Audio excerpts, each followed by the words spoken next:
Olá, pessoal, bem-vindos ao site Quadro e mais uma aula de Química.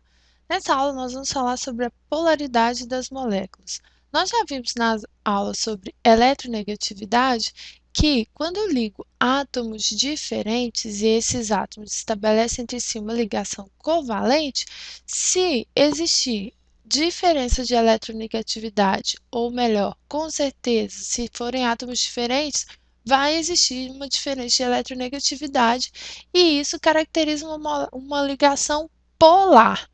Mas tem também as ligações apolares. Então, olha só, dois hidrogênios ligados, a eletronegatividade entre os dois é a mesma. Então, a força de atração dos elétrons que esse hidrogênio faz e que esse hidrogênio faz é igual, ou seja, essa ligação aqui é uma ligação do tipo apolar.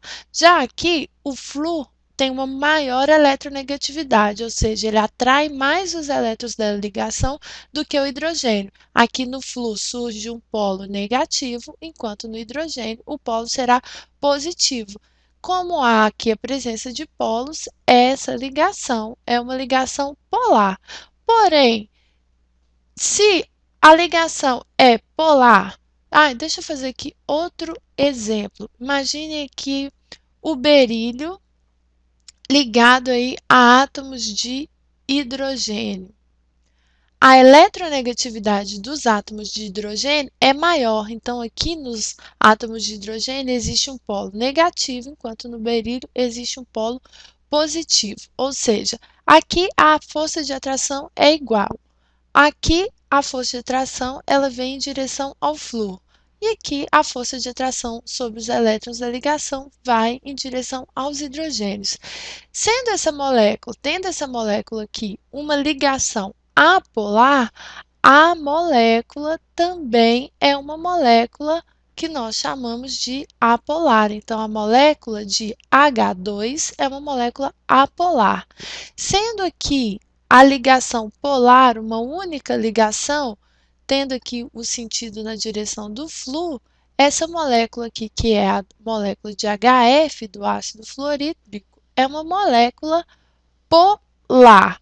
Agora, olha aqui, as duas ligações são polares, nesse exemplo aqui. Porém, essa molécula de BeH2 é uma molécula apolar, ou seja, não é porque existe a presença de ligações polares que a molécula será obrigatoriamente polar. Como que eu vou encontrar, então, a polaridade de uma molécula olhando aí para as suas ligações? É o que nós vamos aprender nessa aula. Quando tem uma ligação somente, se a ligação é apolar, a molécula é obrigatoriamente apolar. Se a ligação é polar, a molécula é obrigatoriamente polar. Mas quando existe mais de uma ligação, o que eu tenho que fazer? Eu tenho que somar os vetores, porque essa força de atração aqui, ó, a gente chama de vetor, a gente sinaliza aqui como um vetor.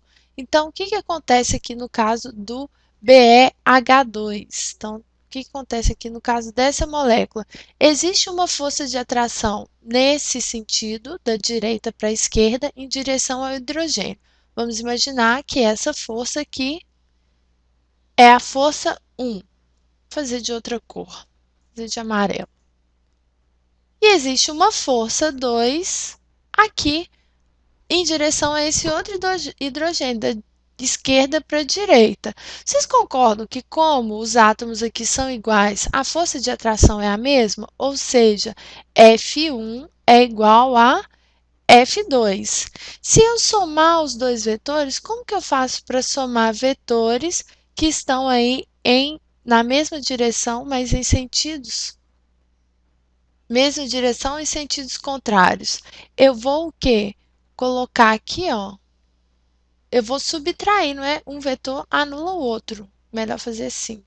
Um vetor anula o outro, porque puxa o elétron para cá, mas com a mesma força puxa o elétron para cá. Então, um vetor anula o outro. A força resultante aqui vai ser igual a zero. Então, a força resultante é igual a zero. Quando a força resultante for igual a zero, a molécula é obrigatoriamente apolar.